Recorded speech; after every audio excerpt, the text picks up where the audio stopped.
What kind of skills and skill sets do businesses need to be able to deploy these mobile strategies?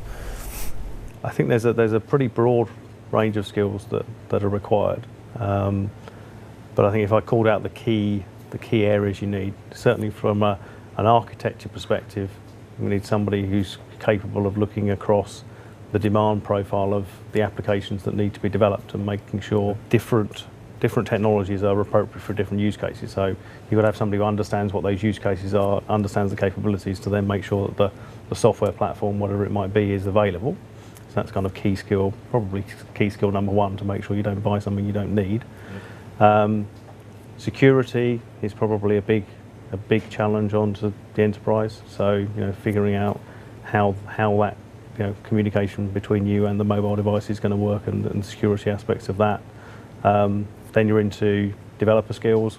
So what is your chosen device? Do you have people who can develop in that language? Do you know things like JavaScript, web type technologies? So there's a whole bag of those sort of technologies. iOS. I guess if you maybe BlackBerry developers 2 years ago, but now you need Android developers, and now you need Windows 8 developers. So probably the core of that is you need professional developers who can change tack when required. Yeah. And then the last piece is people who understand integration. So how are you going to get the stuff from one place to another place? Yeah. Again, in a secure manner. So it's quite if you took an organisation that's used to installing packaged application software and did an audit of their skills against the skills required for mobile, it's quite a different set of skills.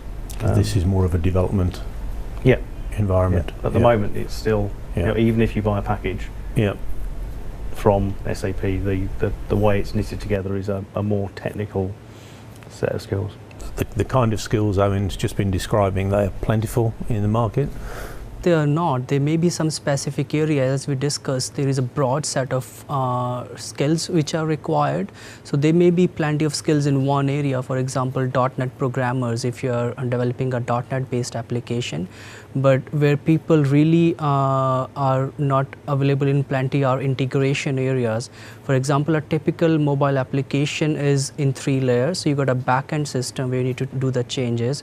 Then you got a mobile middleware where you do all the configuration and the syncing and everything. Then you got a front-end layer.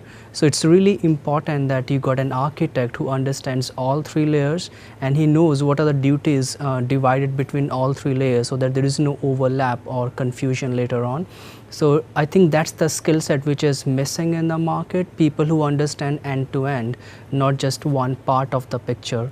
And that is where organizations can really improve a lot based on my experience. If they have people who understand all end-to-end solution, then they can design the solution in a better way. So I think all the individual skill set may be available, but architects would be really required in the future as well.